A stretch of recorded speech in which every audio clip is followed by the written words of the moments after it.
शुभ प्रभात मित्रों।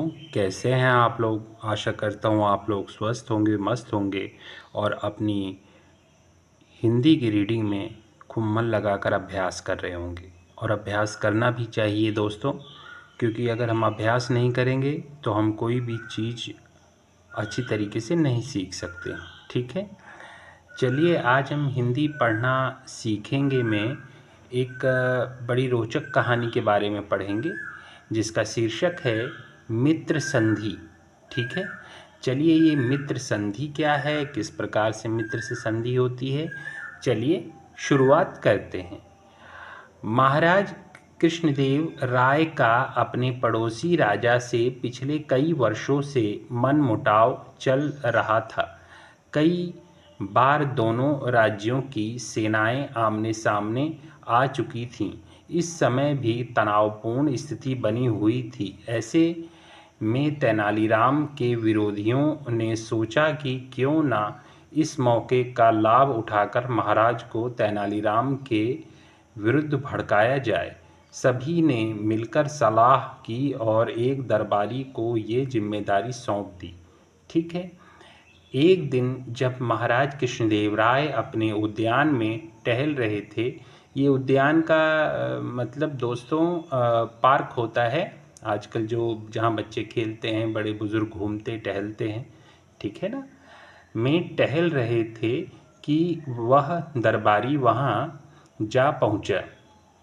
कुछ देर तो वह इधर उधर की बातें करता रहा, फिर पूछा, महाराज आपने कुछ सुना क्या? महाराज ठिठक कर उसका चेहरा देखने लगे।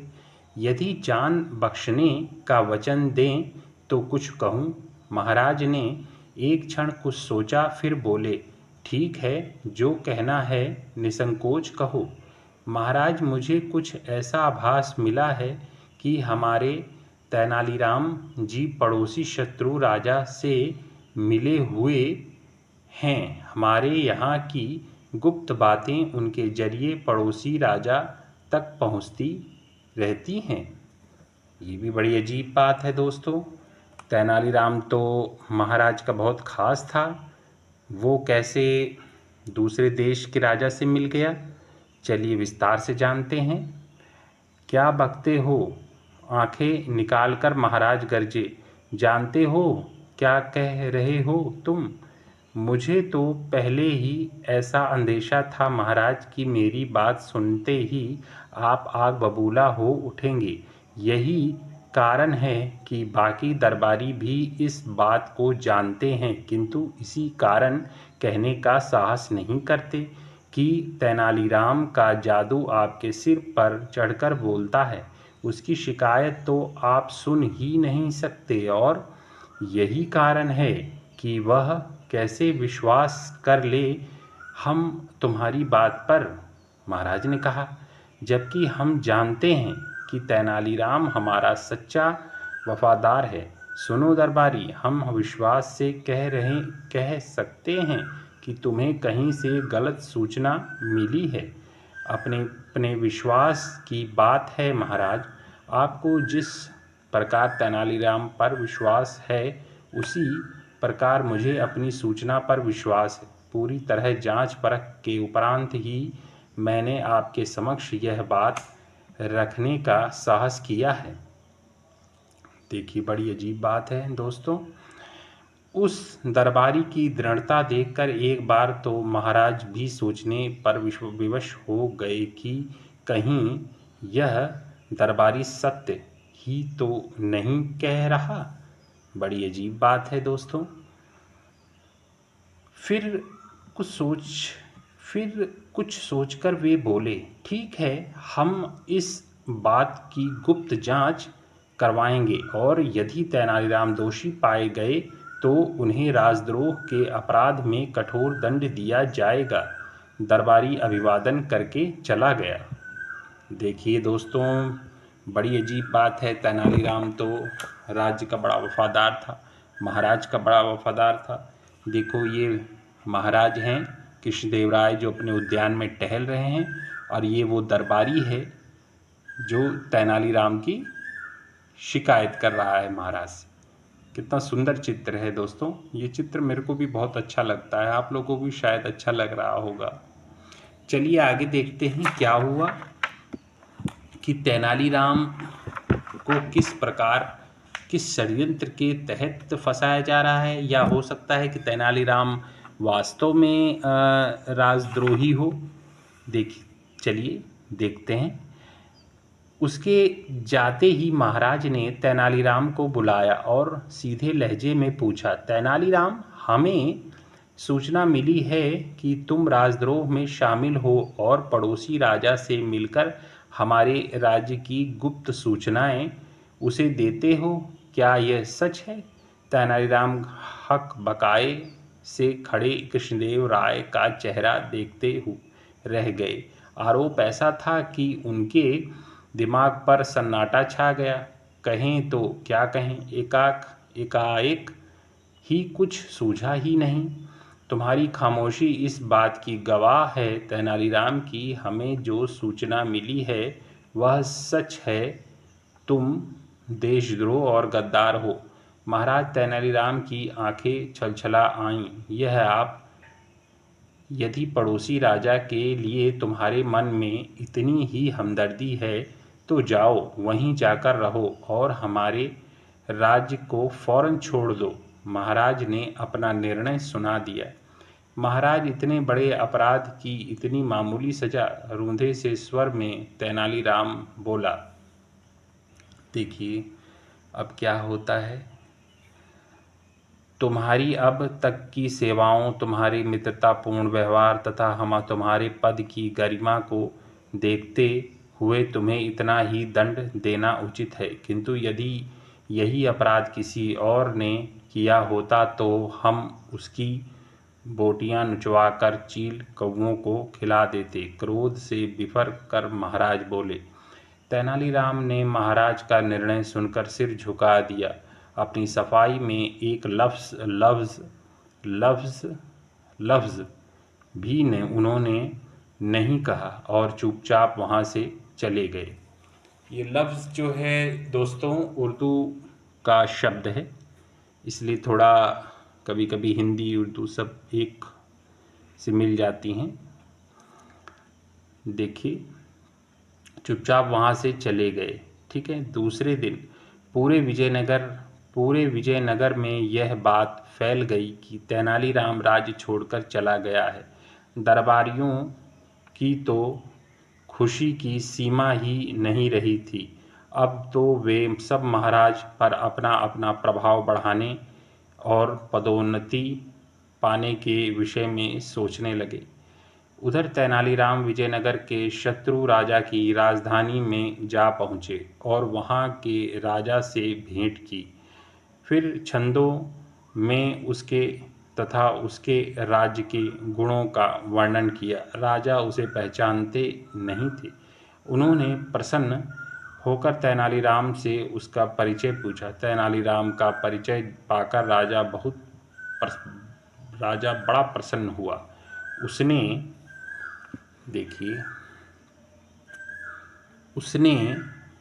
उसने उसका बड़ा नाम सुना था, अतः उसने आदेश दिया कि तेनालीराम का राजकीय स्वागत किया जाए तथा उनसे व्यवहार भी राजकीय अतिथि की भांति हो। ठीक है दोस्तों।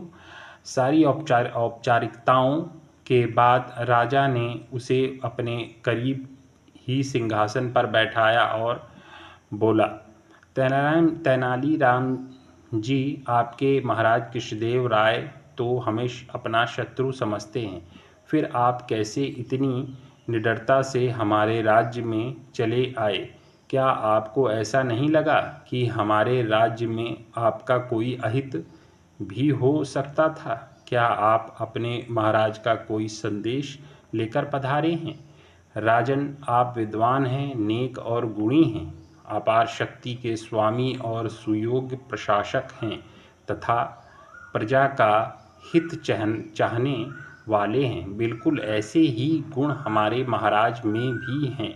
वे आपको अपना शत्रु नहीं। देखिए कितनी बड़ी बात कही है तेनालीराम ने दोस्तों। शत्रु मित्र मानते हैं, शत्रु नहीं, ठीक है ना, शत्रु नहीं मित्र मानते हैं आपके और हमारे राज्य में शत्रुता का जो भ्रम बना हुआ है उसी के निवारण के लिए महाराज ने मुझे आपके पास भेजा है। देखिए, ये देखिए, ये तेनालीराम जी हैं और वो राजा हैं जो इनके पड़ोस के राजा हैं जो जिन्हें शत्रु समझा जा रहा है। इनके पास देखिए तेनालीराम जी पहुँचे हुए हैं। कितना सुंदर चित्र है दोस्तों। चलिए अब आगे देखते हैं कि आगे क्या होता है। क्या कहा राजा चौके, महाराज कृष्णदेव राय ने आपको स्वयं हमारे पास भेजा है और वे हमें अपना मित्र मानते हैं, किंतु हमारे गुप्तचरों के अनुसार वे हम पर हमला करने की तैयारियां कर रहे हैं। राजन, ये गुप्तचरों की अज्ञानता है। हमारे गुप्तचरों का भी ऐसा ही कहना है।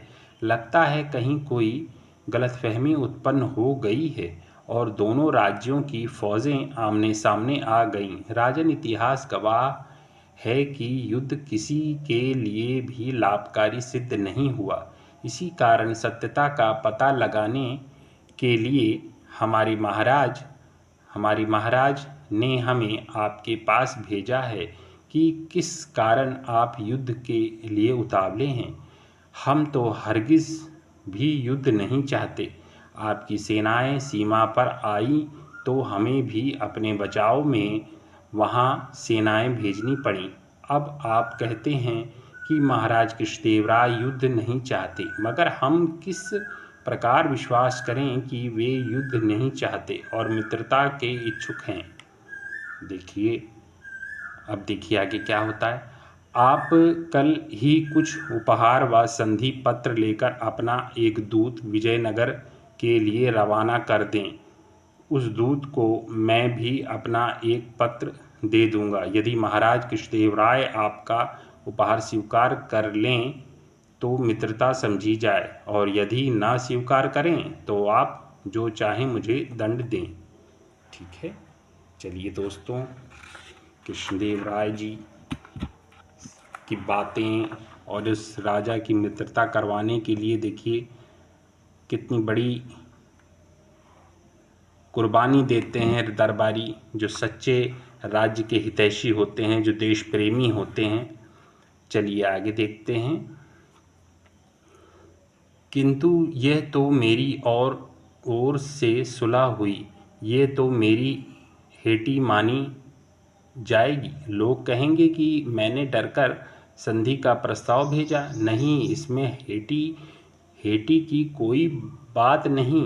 प्रजा की भलाई और शांति के लिए कोई कार्य शर्मनाक नहीं होता।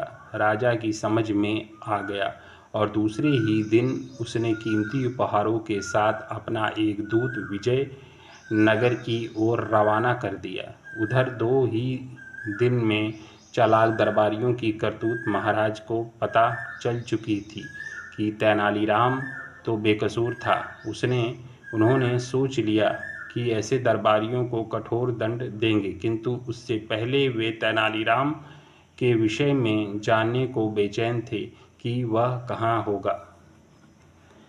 देखिए, महाराज भी बेचैन हैं दोस्तों। आगे देखते हैं क्या हुआ।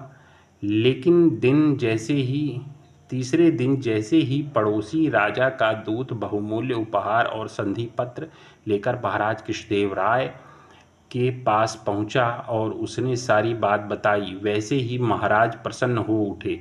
मन ही मन में उन्होंने तेनालीराम की बुद्धि की प्रशंसा की तथा तुरंत एक मंत्री को उपहारों सहित पड़ोसी राज्य के लिए रवाना कर दिया और एक पत्र में ये भी प्रार्थना की कि तेनालीराम को सम्मान सहित हमारे मंत्री के साथ भेज दें। और जब तेनालीराम वापस विजयनगर पहुंचा तो महाराज कृष्णदेव राय ने उसको अपने सीने से लगा लिया। जिन दरबारियों ने तेनालीराम के विरुद्ध षड्यंत्र रचा था, उन्हें काफ़ी शर्मिंदगी उठानी पड़ी। राजा उन्हें कठोर दंड देने के पक्ष में थे, किंतु तेनालीराम ने उन्हें ऐसा करने से रोक दिया और कहा, महाराज, यदि ये लोग ऐसा ना करते तो पड़ोसी राज्य से मन मुटाव कैसे समाप्त होता। आपको तो इनका उपकार मानना चाहिए। अपने प्रति अब भी तेनालीराम के मन में आदर देखकर उन सभी के सिर शर्म से झुक गए। देखिए, कोई भी अगर सच्चा देश का सेवक होता है दोस्तों, तो वो अपना निरादर होने के बावजूद अपने कर्तव्य से विमुख नहीं होता। ठीक है, तो दोस्तों बताइएगा कि आज की कहानी आपको कैसी लगी और आपने इससे क्या शिक्षा ग्रहण की। अगर कोई चीज़ या कोई शब्द आपको ना समझ में आया हो तो कमेंट बॉक्स में कमेंट करिएगा, मैं उसका पूरी तरीके से समाधान करने का प्रयास करूँगा। आज के लिए बस इतना ही। आपका दिन शुभ हो। धन्यवाद।